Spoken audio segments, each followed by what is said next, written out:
quand ça se retrouve des clients comme ça peut être en fait celle qui parlait Sarah, je ne reste pas étonné de tout. Le client, il peut se le dire, mais de toute façon, tu ne pourrais pas entrer à l'intérieur de moi. Ou tu auras du mal à entrer à l'intérieur de moi. Quand c'est comme ça, vous allez tout le temps trouver un point de souffrance énorme dû à cette association. C'est la peur de ressouffrir à cause d'une donation émotive.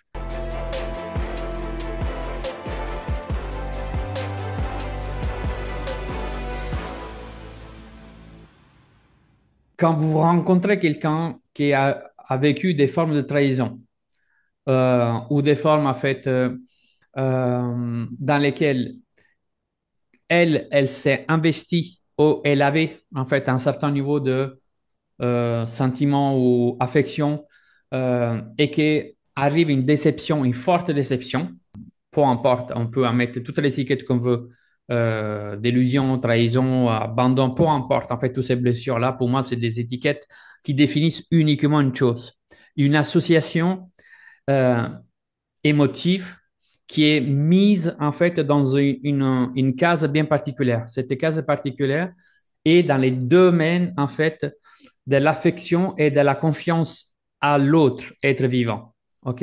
Qu'est-ce qui va se passer quand cette forte association émotive associée à une déception, une rupture, peu importe, on a un système de relation à l'autre qui change totalement notre code à l'intérieur de nous. Ça, on peut le mettre sous les chapeaux en fait de la confiance à l'autre, pas en soi, la confiance à l'autre, parce que cet épisode, il va créer une association émotive de souffrance du type, c'est la peur de ressouffrir à cause d'une donation émotive. Donc, quand il y a cette association émotive, les répercussions de cette confiance viennent prendre plusieurs parties de protection. Et la matrice est toujours la même. Si je me coupe des émotions, si je me coupe de offrir, de m'exposer, si je me coupe de devoir donner, si je me coupe de devoir aimer, si je me coupe, je dois ressentir, si je me coupe de faire confiance à l'autre, hein, mais tout cela, ça me gardera dans une zone de non-souffrance. Ça, c'est les associations qui se créent quand une forte frustration, souffrance ou douleur est associée à ces types d'événements. Et ça, en fait, quand on doit être dans une relation professionnelle, on va payer les prix, nous, les experts, de ces dossiers-là. Pourquoi? Parce que les clients, même s'il a besoin d'aide, même si c'est lui qui fait la démarche, même si c'est lui qui va chercher quelqu'un pour l'aider, quand il sera dans la confrontation face à l'acte accompli, ces barrières en conscience de protection vont faire en fait isolement. Certains se manifesteront avec je ne ressens pas des émotions ou je ne veux pas ressentir les émotions. Certains feront en fait des barrières parce que si je laisse entrer quelqu'un, je vais souffrir.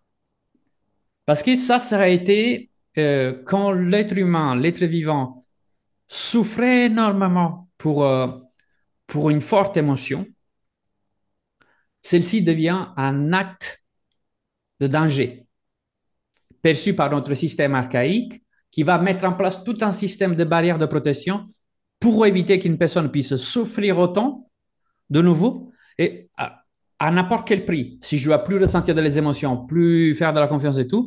Et c'est pour ça que des fois, quand on retrouve des personnes assez isolées ou des choses comme ça, si on va chercher bien, on vécu une grande déception de confiance à quelqu'un.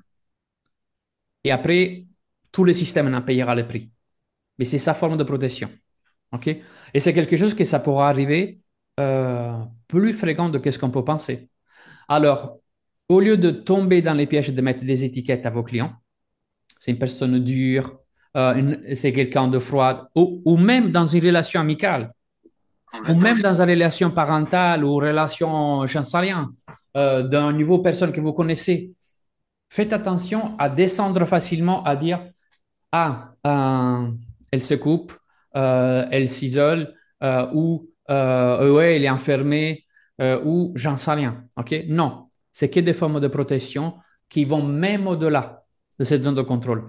Et que sûrement, je pourrais même dire presque à 100%, si on va prendre le temps ou qu'on a la chance d'avoir du temps dédié sur ça pour une ouverture, vous allez tout le temps trouver un point de souffrance énorme dû à cette association d'avoir donné et avoir être, un bout de moment, euh, les prix à payer sur la situation. OK? Et donc, quand ça se retrouve des clients comme ça peut être en fait celle qui parlait Sarah, je ne reste pas étonné de tout. Si dans un voyage aussi comme ça, ou même au début, le client il peut se le dire, mais de toute façon, tu ne pourrais pas entrer à l'intérieur de moi. Ou tu auras du mal à entrer à l'intérieur de moi. OK? Et ça montre effectivement euh, exactement ce dossier-là. Donc, quand c'est comme ça, patience, beaucoup de patience et surtout beaucoup, beaucoup, beaucoup de force en vous, pas pour dire, OK, je vais réussir pour démontrer que je suis forte. Non, je ne peux pas laisser la personne là-dedans, toute seule. Parce que dans ce monde, ils sont solitaires. Et dans leur monde intérieur, vit la solitude comme une norme. Parce que cette solitude, au moins, elle sait que difficilement elle peut être trahie par soi-même. Et donc, ils se font extrêmement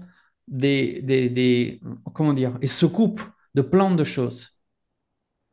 Et ce n'est pas juste ou pas juste, bon ou pas bon, c'est ainsi, et ces personnes ont besoin de beaucoup de délicatesse, ont beaucoup de retrouver à des petites doses le pouvoir de nouveau refaire confiance.